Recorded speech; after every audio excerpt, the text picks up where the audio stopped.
gasolina ang bilis ng pagtaas. Saan kaya aabot ito mga boss? Hanap mo ba ang sulit at dekalidad na health, beauty, at household products? Bago tayo magsimula, i-check out muna ang mga naka-plug na items sa video na to. Limited deals, legit quality. Yun o, mga bossing, mga ma'am sir. Sobrang bilis ng pagtaas ng gasolina at diesel ngayon. So, saan kaya aabot to mga bossing? Nung isang araw, nasa line of 6 pa lang, 60 plus yung diesel at gasolina. Ngayong araw is nasa line of 7 and 8 na sa ibang mga gasoline station. Hindi pantay-pantay yung pagtaas nila, hindi pare-pareho yung mga presyo nila. Kasi marahil ay mga stock pa nila yan na supply. Kaya nga lang, hindi natin maiwasan sa ibang mga gasoline station at sa ibang mga negosyante na pagsamantalahan yung sitwasyon. Kahit mga stock item pa yung fuel nila ngayon, yung diesel at gasolina nila ngayon, tinataasan na nila yung presyo. So wala tayong magagawa dyan mga bossing, mga idol, kasi tanging gobyerno lang sana yung pwedeng makapigil ng pananamantala sa presyo ng mga gasoline station.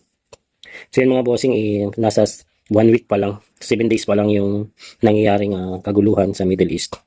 What more kung tatagal to mga bossing, mga idol, ng buwan, 1, 2 buwan hanggang 4 na buwan. Ano na kaya ang mangyayari sa atin dito sa Pilipinas? Magkano na kaya ang abutin ng kada litro ng gasolina at saka krudo?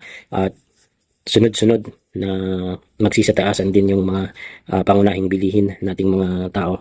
Kasi nga, lahat ng negosyo o lahat ng basic needs, lahat ng produkto ay related sa gasolina. Kasi nga, lahat yan ay kailangang i-transport. May mga transportation cost yan ng lahat ng products, mga bossing, mga idol. Kaya asahan natin yung sunod-sunod na pagtaas ng mga presyo ng bilihin. Kaya nga lang mga idol, ang tanong dyan, hanggang kailan tayo tatagal sa pagtaas ng petrolyo at saka ng mga bilihin?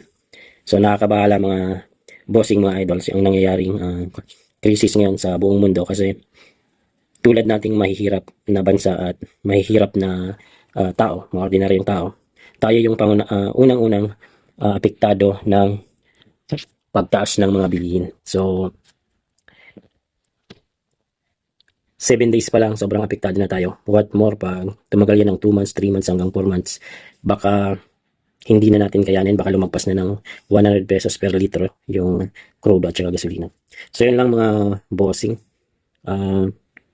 update natin ngayon, obserbahan natin, tignan natin kung ano pa yung mga susunod na mangyayari. So habang nangyayari yung mga bossing, gawa na lang tayo pwede tayong gumawa ng another source of income para kahit tumas yung mga bilihin, hindi tayo gaanong mahirapan. Pwede tayong magbenta online ng kahit ano. Pwede tayong mag-direct selling, mag-posting sa Facebook ng kahit anong products na available na pwede nyo ibenta.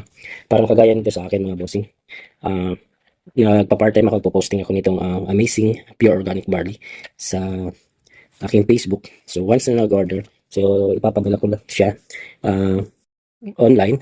I-forward ko lang yung order sa main office, and yung office na yung magpapadala sa client ko, then kukunin ko na lang yung profit ko dyan sa kada item. So yun lang mga bossing, thank you so much sa inyong patuloy na pagsuporta dito sa ating munting channel.